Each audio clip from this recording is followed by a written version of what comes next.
예, 오늘 세대적 진리, 이제 주의 명절들, 이제 두 번째 시간 보도록 하겠습니다.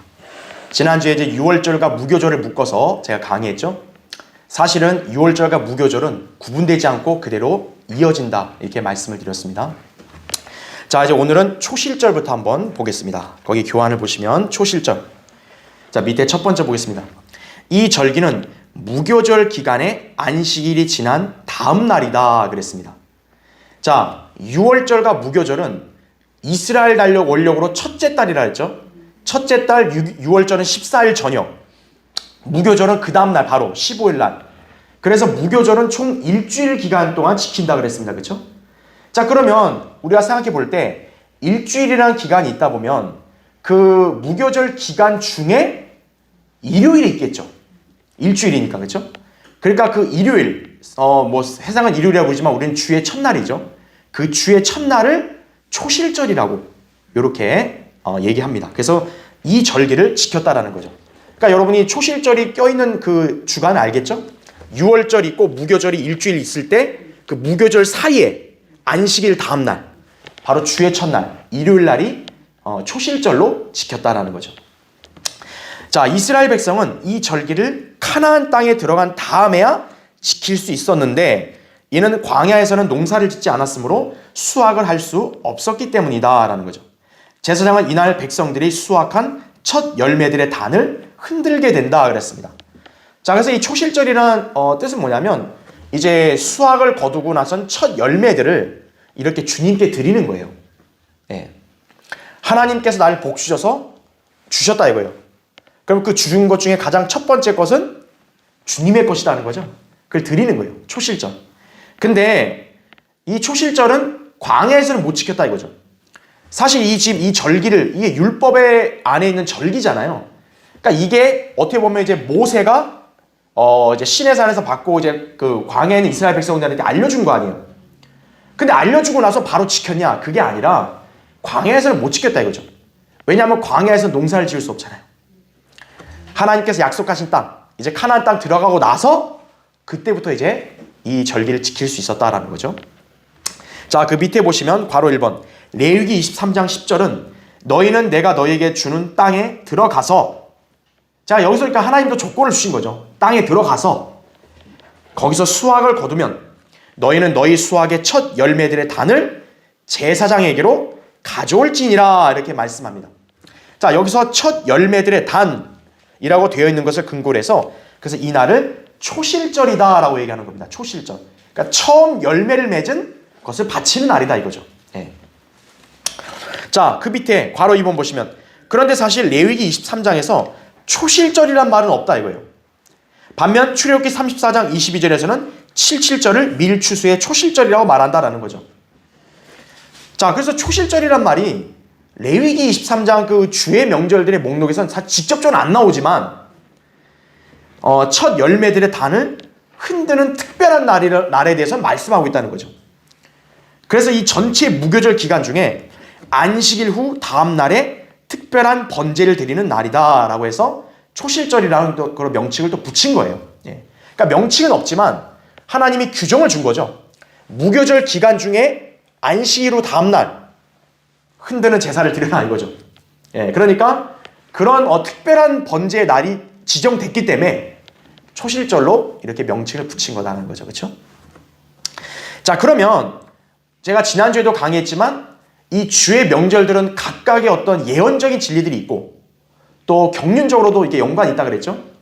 자, 그러면 초실절은 뭐의 모형이냐?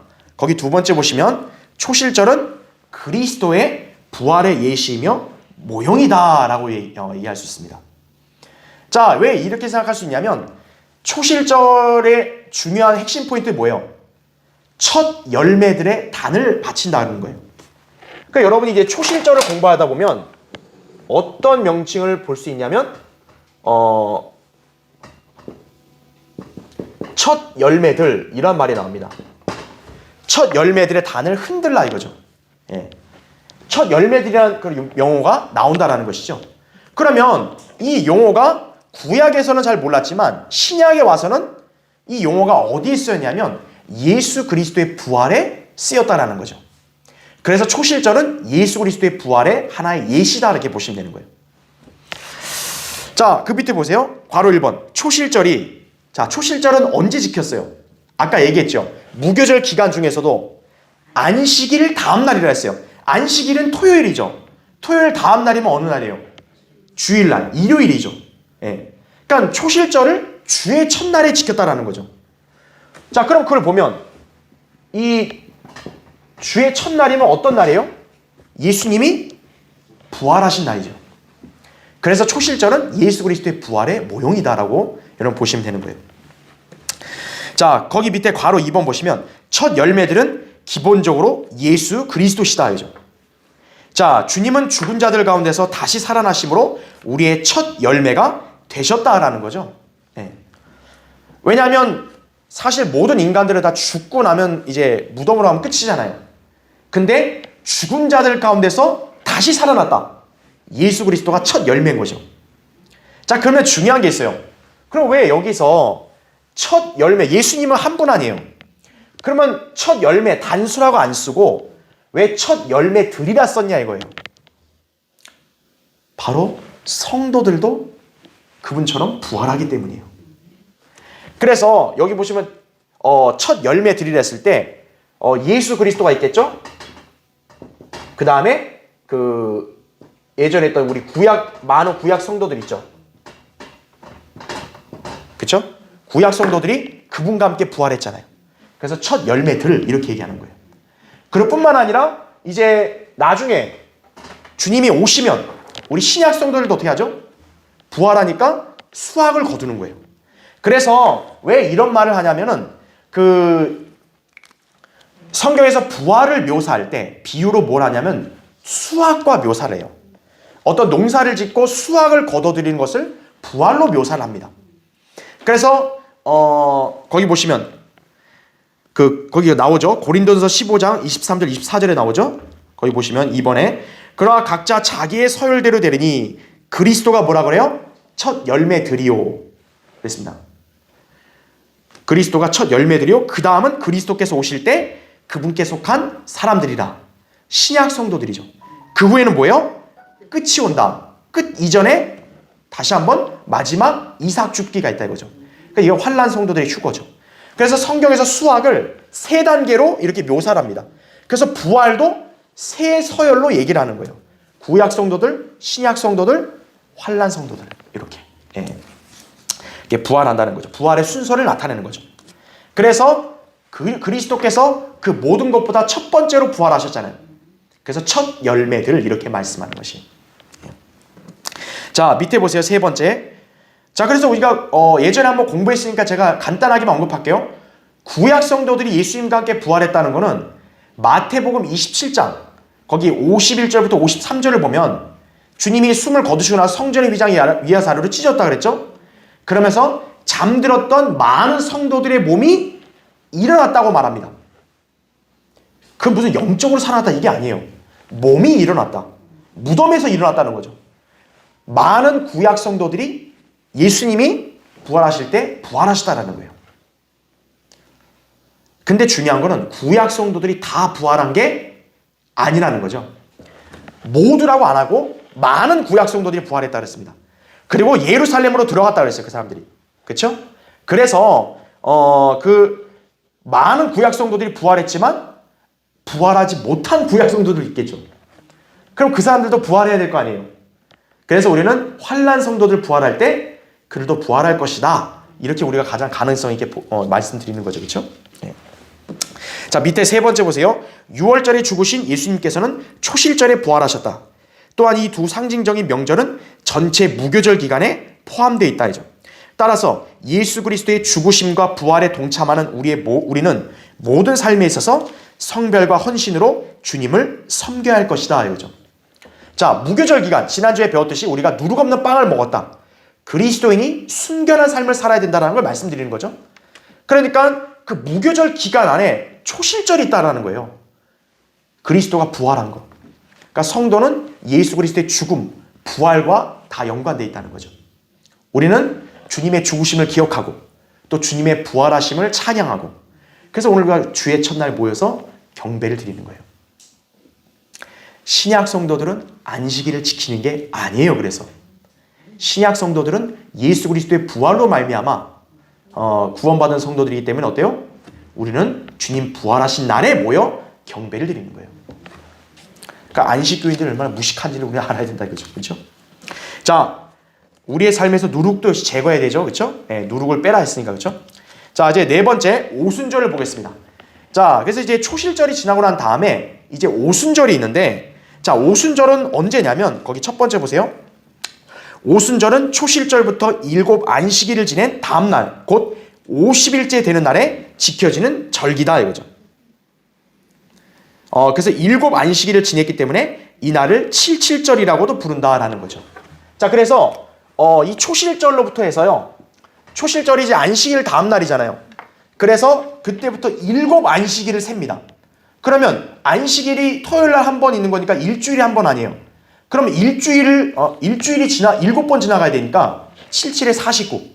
그 안식일 지난 다음 날, 7 안식일 다음 날 역시 뭐예요? 오순절이 된다라는 거죠. 즉, 이 초실절로부터 7 안식일 다음 날이니까 77에 49 그 다음 날, 즉 50일 후에 50일째 되는 날이 어때요? 오순절이 되는 거예요. 그래서 이 날을 뭐라고 하냐면 7 안식일을 7번 지나갔다 해서 77절이라고도 얘기하는 거예요. 그래서 오순절을 우리가 77절이라고도 얘기한다라는 거죠.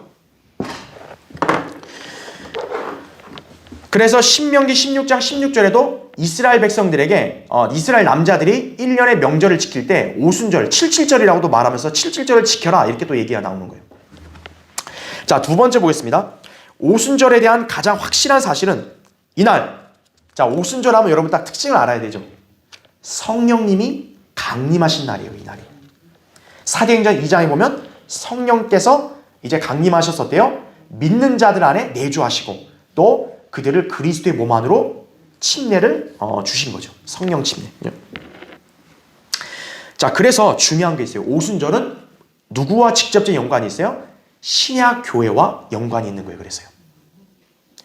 사람들이 보통 이렇게 헷갈려하죠. 교회는 언제 시작됐습니까? 당연히 예수 그리스도의 십자가 죽으심으로 이제 어때요? 이제 믿는 사람들은 이제 구원받은 사람 됐죠. 그런데 성령께서 강림하셔서 그리스도의 몸이 형성된 것은 사도행전 2장이에요. 그때가 그리스도의 몸인 교회의 시작이다라는 거죠.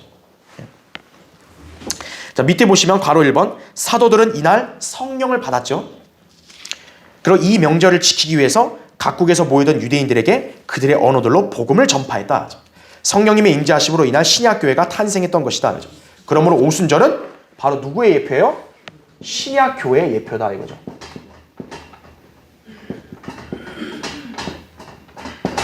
성령님의 강림이다 이거죠.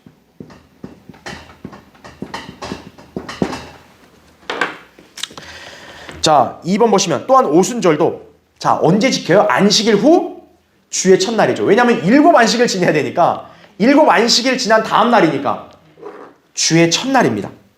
자, 신약교회는 구약의 유대인이 아니므로 안식일을 지키지 않는다라는 거죠. 그 대신 아까 제가 얘기한 대로 그리스도인들은 안식 후 첫날 곧 주의 첫날에 모여 예배드리고 성도의 교제도 하며 헌금도 한다라는 거죠. 그래서 공식 예배와 헌금은 주의 첫날에 하는 거예요.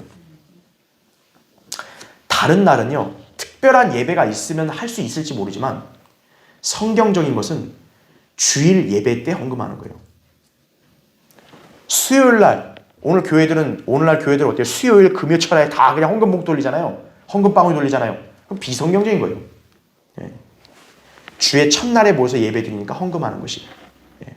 그 외에는 뭐 특별한 만약에 어떤 진짜 특별한 하나님의 도우심 때문에 뭐 찬양하는 예배를 드릴 때 그때 헌금할 수 있어요. 그거는 뭐 이제 교회의 필요에 따라서 특별한 예배를 드리니까. 근데 그게 아니라 성경적으로 매주 지켜서 예배드리고 헌금 드리는 것은 주일날 하는 거예요. 그래서 우리 교회는 수요 예배라고 말을 안 쓰는 거예요. 우리는 수요일날 예배로 모인 게 아니라 기도회로 모이는 거예요. 그냥 기도하고 또 말씀 듣고 교제하고 이렇게 가는 거라 이거죠. 네. 자, 그리스도인들 신약교회는 바로 주의 첫날을 지킨다 이거죠. 왜냐하면 오순절이 교회 예표인데 오순절도 주의 첫날에 했잖아요. 그렇죠?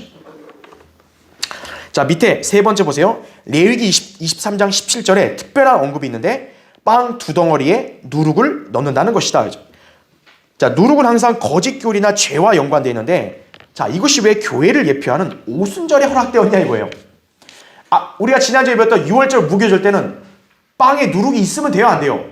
안 돼요. 근데 오순절 때는 빵 두 덩어리를 준비하고 거기다가 누룩을 넣으라 그럽니다.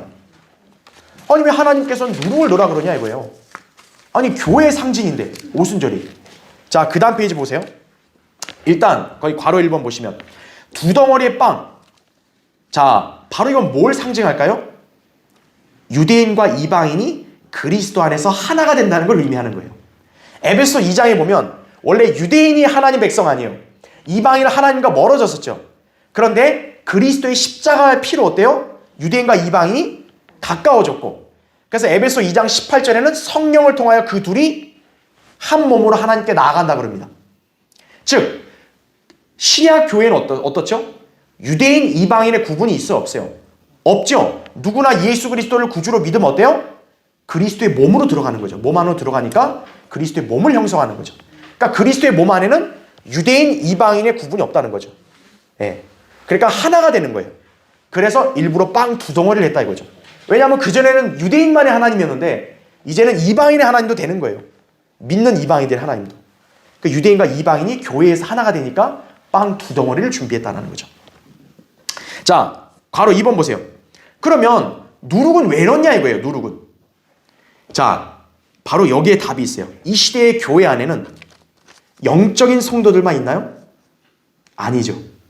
자, 그리스도의 몸 안으로 들어갔지만 그 그리스도의 몸 안으로 들어간 모든 그리스도인들이 다 영적인 사람들인가요? 아니죠.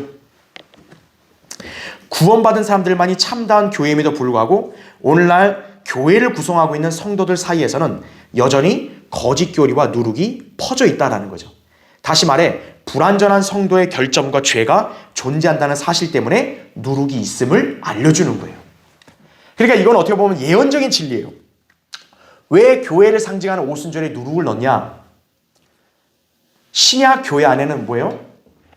바른 교리만을 믿고 신실하게 주님 섬기는 그리스도인만 있는 게 아니라 때로는 죄에 넘어져서 불결하게 되고 거짓 교리에 속아 있고 구원받은 사람들 중에 그런 사람들이 있다는 거죠. 교회 안에도 영적인 사람만 있는 게 아니라 뭐예요? 때로 연약하고 육신적인 사람들도 간혹 있죠. 예. 그러니까 누룩을 넣었다는 얘기는 교회 안에는 그런 사람도 있다라는 것을 예언적으로 보여주는 것이에요. 예. 그러니까 성경이 괜히 기록된 게 아니라는 거예요. 왜 하나님이 왜 이런 규례를 이렇게 하라 괜히 그런 게 아니에요. 여러분이 성경을 공부하다 보면 구약에서 이런 규례와 이러한 계명이 신약에 이런 거와 연관이 있구나. 그래서 하나님께서 구약에선 이렇게 하신 거구나. 여러분이 그렇게 더 이해할 수 있는 것이에요. 자, 네 번째 보겠습니다. 오순절. 자, 오순절은 분명 여기 보시면 50일 뒤라 그랬어요. 그러니까 어떻게 보면 달력으로 따지면 아마 셋째 달 되겠죠? 자, 오순절이 끝나고 난 다음에 무슨 절기가 있냐면 나팔절이 있습니다. 자, 오순절과 나팔절 사이에는 무려 공백이 얼마나 있어요? 4개월의 공백이 있어요. 그동안은 이스라엘의 모임이 있습니까? 없습니까? 없죠. 자, 왜 공백이 기냐 이거예요. 그리고 왜 공백이 길면서 모임이 없냐? 바로 교회 시대부터 예수 그리스도의 재림 때까지 유대인이 전 세계에 흩어져 사는 모습을 묘사하는 거예요. 아까 얘기했죠? 오순절과 나팔절 사이는 어때요? 간격이 넓어요. 그럼 그 사이에 이스라엘의 모임이 있어요? 없어요? 없죠. 각자 흩어져 있죠. 바로 교회 시대는 이스라엘이 어때요? 흩어져 있다는 것을 예언적으로 보여주는 것이에요. 그러면 지금 이스라엘은 흩어져 있지만 다시 모여요? 안 모여요? 모이겠죠. 그걸 상징하는 게 바로 나팔절인 거예요. 네. 자, 그래서 오순절은 교회의 상징이다. 자, 그럼 우리가 기억해야 될 게 오순절 때 성령님이 강림해서 교회가 탄생했잖아요. 그러면 교회 시대는 언제 끝이 나요? 교회가 휴거되면 끝나겠죠. 그러면 휴거될 시기가 바로 언제라는 확률이 가장 높아요? 역시 오순절 때라는 거죠. 왜냐하면 오순절 때 교회가 예표고 교회가 시작됐으니까 교회가 끝나는 시기도 언제라고 보면 되는 거예요? 오순절 때다 이거죠. 유대인의 달력을 따지면 3, 4월이고 우리 달력을 따지면 5월에서 6월인 거예요. 네. 그러니까 교회 휴거는 그때 될 확률이 굉장히 높다는 거죠. 네. 자, 그러면 그 다음 이제 우리는 나팔절을 보겠습니다. 자, 이제 지금 하는 이 세 가지 절기, 나팔절하고 그 다음에 속죄일하고 그 다음에 장막절이 있습니다.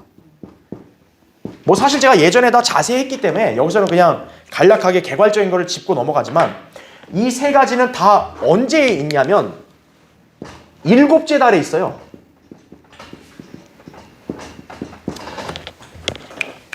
일곱째 달에. 예.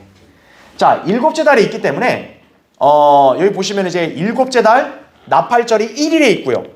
그 다음에 속죄일이 10일에 있고요. 장막절이 15일에 있다라는 거죠. 자, 그래서 이 세 가지 절기는 같은 달에 기간도 그렇게 간격이 그렇게 멀지 않잖아요. 그렇죠? 그래서 사실은 이 세 가지 절기를 일곱째 달에 지킨다는 거죠. 그래서 여기에서 대표적인 명절이 뭐냐? 바로 장막절이에요. 그래서 유대인들에게 1년에 유대인 남자들이 1년에 3번 지키라 했을 때 바로 무교절, 칠칠절, 장막절을 얘기한 거예요. 죄송합니다. 왜 그러냐면 바로 왜 주의 명절들은 7가지인데 그렇죠? 왜 7가지인데 3가지만 얘기하냐? 다 대표하니까. 장막절을 지킨다면 결국 뭐예요? 이것도 다 지키게 되는 거예요. 지킬 수밖에 없는 거는 거죠. 자, 그럼 이건 뭘 상징할까요? 일곱째 달 7이죠. 바로 그리스도의 재림과 연관되어 있는 거예요. 그러니까 여기 일곱째 달의 절기는 다 그리스도의 재림과 연관되어 있는 거예요. 아까 우리가 지난주에 배웠던 유월절, 무교절, 초실절 이거는 다 첫째 달이었잖아요. 어떻게 보면 이건 다 그리스도의 죽음과 부활이죠. 초림이죠. 오순절은 교회죠. 일곱째 달 이 세 절기는 그리스도의 재림이죠. 네, 세 가지 절기. 이렇게 일곱째 달에 지킨다. 성경에서 7, 그렇죠? 7, 일곱이죠. 자, 그러면 우리 달력으로는 어떻게 될까요? 7월, 유대력의 7월이면 9월입니다. 그래서 영어로도 September 그러잖아요. 9월을. 그 September의 셉이 7을 뜻해요. 원래 숫자 7을 뜻하는 거예요. 그래서 그리스도의 초림과 재림은 몇 월에 있었다고 우리가 알 수 있는 거예요? 우리 달력으로 9월에 있었다는 걸 알 수 있는 거예요. 크리스마스는 마귀가 만들어낸 거짓교회예요. 예수님은 12월 25일 날 태어날 수가 없어요. 그때 목자들이 양을 치고 있는데 팔레스타인의 12월이면 양을 못 쳐. 얼마나 추운데요. 예수님은 9월에 탄생하신 거예요. 그럼 재림도 언제 오시는 거예요? 9월에 오신다고 우리는 볼 수 있는 거예요. 자, 보겠습니다. 나팔절. 첫 번째 보시면 이 절기는 일곱째 달의 첫날이다. 이 날을 안식일로 삼고 이스라엘 백성들은 나팔들을 불며 거룩한 모임을 가진다. 이 날에는 어떤 육체 노동도 하지 말아야 하며 주께 불로 드리는 제사를 드렸다라는 거죠. 두 번째, 나팔을 분다. 자, 나팔을 부는 건 뭐예요? 뭔가 모집하는 거, 사람들을 한 곳으로 결집시키는 거와 연관이 있죠. 빵 불면 이제 그 듣고 와야 될 거 아니에요. 전쟁을 위해 군사를 소집할 때, 또 진군할 때, 진군도 할 때요. 전진하라 하면 빵 불어야지 그 소리를 듣고 가잖아요. 또 승리의 함성을 외칠 때도 나팔을 불죠. 그래서 밑에 괄호 1번 보시면 구약에서 하나님께서는 출애굽 때 광야에서 은으로 나팔 2개를 만들어 지폐를 소집하거나 진영을 이동시킬 때, 경고할 때, 회중이 함께 모여야 할 때, 대적과 싸우러 나갈 때 등 여러 경우에 그 나팔을 불도록 하셨다라는 거죠. 그 밑에 괄호 2번 보세요. 또한 나팔을 특별한 날에 불도록 하셨는데 그날은 민수기 10장 10절에 보면 또한 너희 기쁨의 날들과 너희 엄숙한 날들과 너희 매달의 시작의 날이다라 그랬어요. 자, 분명히 이스라엘 백성은 하나님께서 군대처럼 이렇게 다루셨잖아요. 진영을 만들게 하고 이동시킬 때 나팔을 불었잖아요. 그런데 다른 때 나팔 분 거와 달리 일곱째 달 첫날에 나팔 분 거는 여기서 뭐라 그래요? 엄숙한 날들의 시작이라고 말합니다. 그렇죠. 그러니까 이거는 단순한 나팔이 아니라 뭐예요? 특별한 절기가 되는 거예요. 그래서 이게 바로 나팔절이라는 거죠. 다른 때 나팔을 불어서 백성들을 소집한 그거랑 차원이 다르다는 거죠. 이게 첫째 날, 1일 날 있다라는 거죠. 일곱째 달 1일 날. 자, 일곱째 달의 시작이다 그랬어요. 시작을 나팔절 날입니다. 그러면 왜 시작부터 엄숙하게 모이게 할까요? 그 일곱째 달에 중요한 명절이 있기 때문이에요.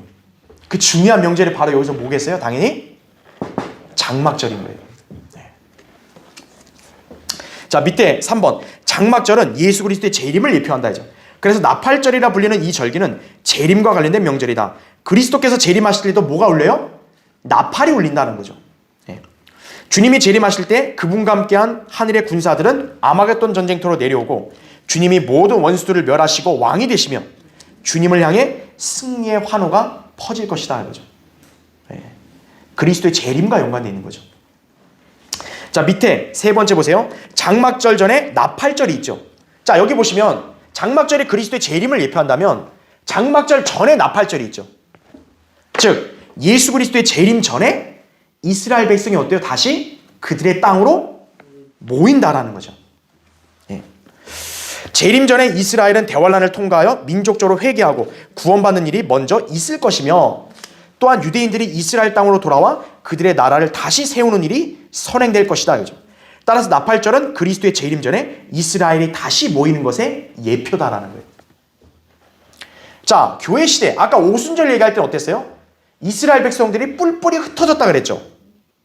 지금 흩어져 있는 건데 지금 이스라엘 백성들이 다시 국가를 세워서 모였잖아요.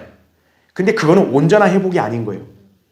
왜냐하면 대환란 때 어때요? 다시 그들은 쫓겨나서 광야로 도망가야 되기 때문에 다시 또 흩어지겠죠. 그러나 어때요? 재림 때 다시 그들을 모으신다는 거죠. 자, 그래서 밑에 네 번째, 또한 재림 직전에 환난 성도들이 휴거될 것인데 이때도 나팔이 울릴 것이다. 물론 재림 때의 나팔은 신약교회 휴거 때 나팔과는 전혀 상관없다. 휴거의 상황인 고린도서 15장 52절의 마지막 나팔과 요한계시록의 7번째 나팔은 서로 다른 나팔이기 때문이다. 데살로니가전서 4장 16절에 하나님의 나팔 소리는 실제적인 나팔이 아니라 하나님의 음성을 말하는 것이다. 이거죠. 요한계시록 11장에 보면 대환란을 묘사할 때 나팔이 7개였잖아요. 그 중에 7번째 나팔이 나와요. 그러면서 그리스도께서 세상 나라들을 그리스도의 나라들로 흡수하신다고 나오잖아요. 그거를 갖다가 신약교회 휴거 때 울리는 나팔 소리라고 잘못 해석한 사람들이 있다는 거예요. 그건 잘못된 거예요. 왜냐하면 우리가 주께서 데살로니가서 4장 16절에 보면 호령과 천사장의 음성과 하나님의 나팔 소리와 함께 하늘로부터 내려오시면 교회가 휴거된다 했을 때 그 하나님의 나팔 소리는 엄밀히 말하면 하나님의 음성이에요. 하나님의 음성이 바로 뭐처럼 들리는 거예요? 나팔 소리 같이 들린다는 거죠. 성경에서 나팔은 뭔가를 불러 모을 때 연관되어 있기 때문에 그래요. 그러니까 신약교회는 나팔이라는 악기보다는 나팔과 같은 하나님의 음성으로 우리는 이렇게 휴거되는 거고, 대환란 끝에 불려진 7번째 나팔은 천사가 부는 나팔이다 이거예요. 네. 자, 그래서 그 차이점 알아야 됩니다. 그래서 우리가 여기 기억해야 될 게, 나팔절은 이스라엘을 다시 모으는 거, 이스라엘을 재결집시키는데 그것을 상징한다라는 얘기가 되겠죠. 그렇죠. 네. 자, 그러면 6번째 속죄일입니다. 속죄일. 자, 이 절기는 언제 있냐? 바로 10일 날에 있는 거예요. 자, 한번 생각해 보세요. 이스라엘이 다시 모였어요. 하나님이 다 모이겠어요. 그럼 뭘 해야 되죠? 죄를 속죄받아야죠. 속죄일이다 이거죠.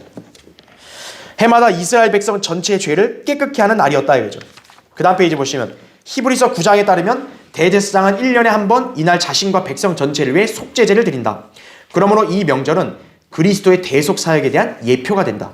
물론 그분은 대제사장으로서 자신을 위한 속죄 제물을 드리는 대신 우리를 위하여 자신을 속죄 제물로 드리셨던 것이다 이거죠. 즉 속죄일은 일단 그리스도의 초림도 예표하는 거예요. 왜냐하면 예수님이 오셔서 자신의 몸을 십자가에 매달아 피 흘려 죽으셨잖아요. 그래서 인류의 대속을 이루셨잖아요. 그리고 그분이 대제사장으로서 하늘에서 사역하시잖아요. 속죄일은 그거를 예표해요. 그렇지만 이스라엘 백성과 연관돼서 예언적인 측면에 본다면 이 속죄일은 바로 재림 전에 이스라엘이 어때요? 민족적으로 회개하고 회복될 것에 대한 하나의 예표다 이거죠.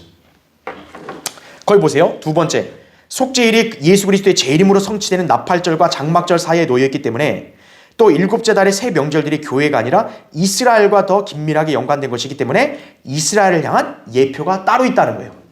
그 밑에 괄호 1번 보시면 이스라엘은 예수 그리스도의 구속사역을 믿지 않고 거부했기에 대환란을 통해 그들의 죄에 대한 징계를 받고 그 과정에서 그들의 죄를 회개하고 구원받게 된다 이거죠. 아직 이스라엘은 민족적으로 회심한 거 아니에요. 지금 이스라엘이 자기네 땅으로 와서 나라를 세웠지만 그거는 온전한 회복이 아니에요.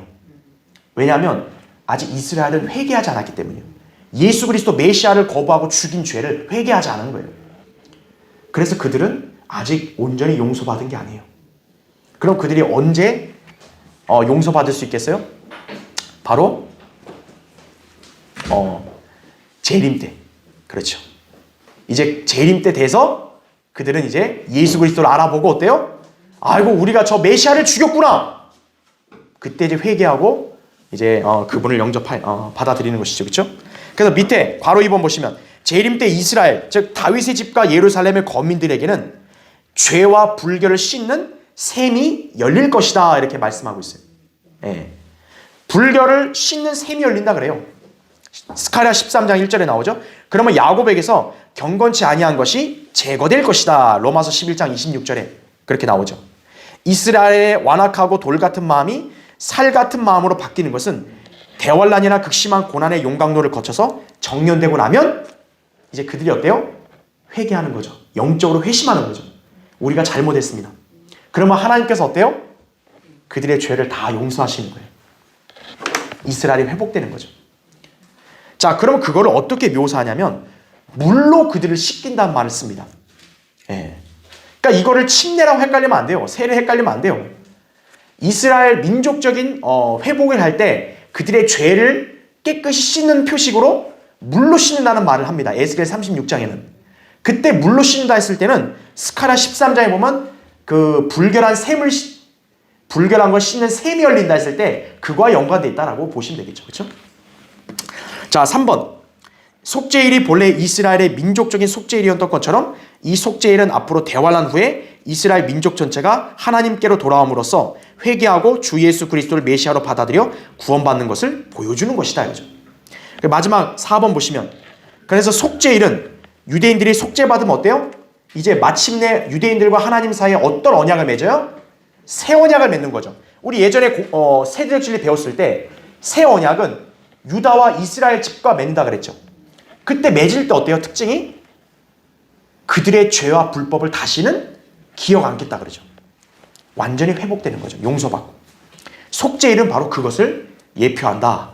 그래서 예레미야 31장 31절 34절 히브리서 8장 8절부터 12절 이 말씀과 연관시키면 여러분이 쉽게 이해할 수 있다는 것이죠. 그렇죠? 자, 마지막 7번째 장막절 보겠습니다. 자, 이 절기는 이 장막절이 굉장히 중요한 거예요. 15일부터 21일까지 무려 7일간을 장막절로 지킵니다. 자, 그래서 이 장막절은 수확이 끝나는 시기이고 추수를 감사하는 명절이다 그랬어요. 따라서 출애굽기 23장 16절 34장 22절에서는 연말의 수확절로 불린다 이거죠. 아까 우리 수확 세 단계로 했다 그랬잖아요. 장막절이 바로 연말의 수확을 끝낸 거를 나타내는 거예요. 그럼 여러분 수확을 끝냈으면 뭐 해야 돼요 이제? 먹고 즐겨야죠. 장막절이 바로 그런 절기인 거예요. 먹고 즐기는 거. 즐거움과 풍요로움을 누리는 거다라는 거죠. 자, 두 번째 보세요. 이 명절은 약속의 땅으로 들어온 이스라엘이 과거의 광야 생활을 기억하고 또 현재의 축복에 감사하며 지키게 된다 이거죠. 그래서 이 기간 동안 백성들은 어디에 거해요? 초막에서 거하면서 광야 생활을 기억하게 된다 이거죠. 자, 명절 자체 이름도 봐요. 장막이잖아요. 장막. 이스라엘 백성이 하나님의 놀라운 능력으로 출애굽해서 광야에 왔을 때 장막, 초막을 치고 살았잖아요. 그것을 기억하라는 거예요. 그래서 지금 백성들이 복받고 집 잘 짓고 잘 살아도 장막절을 통해서 뭐예요? 우리는 하나님의 은혜로 이렇게 여기까지 인도함 받았다. 장막을 치는 거예요. 그래서 이 초막, 장막을 침으로써 기억한다라는 거죠. 그래서 장막절에는 어떤 걸 했냐? 거기 밑에 그 괄호 2번을 보세요. 신명기 16장 13절에는 내 곡식과 내 포도주를 거둬들인 후 7일 동안 장막절을 지킬지니라 그랬죠?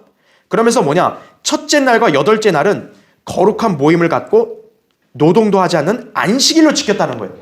그러니까 이 장막절이 얼마나 엄숙하면서 중요했냐면 장막절은 첫째 날도 뭐예요? 안식일로 지켰고 그 다음에 일곱째 날 지난 그 다음 날 여덟째 날 때 8일째 되는 날도 어때요? 또 안식일 지키라 이거예요. 네. 안식일을 장막절과 연관해서 2번을 지키는 거죠. 자, 왜 그럴까요? 이 장막절 때는 이스라엘이 뭐예요? 기쁨과 풍요와 즐거움을 누리는 거죠. 하나님이 복주고 번성케 한 걸 누리는 거죠. 이스라엘이 번영하고 풍요롭게 된 거죠. 그때가 언제입니까? 예수님 재림하시고 천년왕국 때 어때요? 이스라엘은 풍요로워지는 거죠. 바로 이 장막절은 재림과 천년왕국과 연관되어 있는 거예요. 그 중요하다 이거죠. 그래서 이스라엘이 안식을 누린 것, 민족적인 안식을 누릴 때는 언제예요? 바로 천년왕국 때다라는 걸 알 수 있는 것입니다. 자, 그 다음 페이지 보세요. 자, 이거는 내용이 많기 때문에 제가 간략하게만 말로 설명을 드릴게요. 자, 왜 장막절이 재림 천년왕국과 연관이 있냐면 마태복음 17장에 그 예수님이 변형되실 때 모세와 엘리야가 나타났잖아요. 그때 베드로가 뭐라고 얘기하죠? 우리가 여기서 장막 셋을 짓사오니 하나는 주님을 위하여, 하나는 모세를 위하여, 하나는 엘리야를 위하여 짓겠다 그랬죠. 베드로는 자기가 그걸 무슨 말인지도 모르고 했다 그랬죠. 예언을 한 거죠. 왜죠? 재림은 바로 뭐와 연관되어 있는 거예요? 장막과 연관되어 있는 거예요. 장막절이다 이거죠. 그래서 이스라엘 백성이 바로 초막을 짓고 장막절을 지킨 것은 바로 천년왕국, 재림과 천년왕국과 연관이 있는 거예요. 그래서 그리스도의 재림을 상징하는 변형산 때 바로 그렇게 장막을 짓겠다고 말한 것은 우연이 아니에요. 그거는. 그래서 베드로서 1장 16절에 베드로가 그랬잖아요. 그 변형산의 광경은 주님의 오심이라고 그랬잖아요. 자기가 그걸 직접 목격했다고 얘기하잖아요. 또 시편 19편에 보면 주님은 태양이라고 말씀하죠. 의의 태양, 말라키 4장 2절에 의의 태양. 태양이 떠오르면 뭐예요? 시편 19편에 보면 장막을 짓는다 그래요. 태양, 주님이 재림하신 게 떠오르면 장막, 재림과 연관되어 있다는 거죠. 그리고 장막절은 또 어떤 특징이 있냐면 이방인도 지켜야 돼요. 스가랴 14장에 보면 그 이방인들은 매년 장막절을 지키려고 예루살렘으로 와야 돼요. 만약 안 오면 어때요? 그 나라에 비가 안 와요. 천년왕국 때. 장막절은 이방인도 지켜야 되는 거예요. 자, 마지막으로 장막절 다음에 8일째 된 날 또 안식일을 지키라 그러죠. 바로 뭡니까? 이게 구분이 있다는 거 없다는 거예요? 없고 바로 이어지죠. 천년왕국 다음에 영원 어때요? 바로 이어지는 거죠. 그것을 여기서 우리가 또 보여주는 거예요. 그러니까 장막절의 이 교리가 굉장히 예언적으로 중요하다는 것이죠. 예. 그러니까 재림도 연관되어 있고 천년왕국의 이스라엘 회복도 연관되어 있고 영원 세계까지도 이어져 있다. 그러니까 7일 끝나고도 8일째 뭐예요? 끝난 게 아니라 안식일로 또 이어서 지키는 거죠. 천년왕국 끝나면 영원으로 바로 이어지는 거죠. 그것을 여기서 우리에게 보여주고 있다는 거죠. 그래서 숫자 8은 천년왕국 다음에 영원과도 연관되어 있다는 걸 여러분 잘 기억하시면 되겠습니다. 자, 오늘 시간이 길었는데요. 이제 오늘 주의 명절을 다 마치고 또 다음 시간에 또 다른 주제로 강의하겠습니다.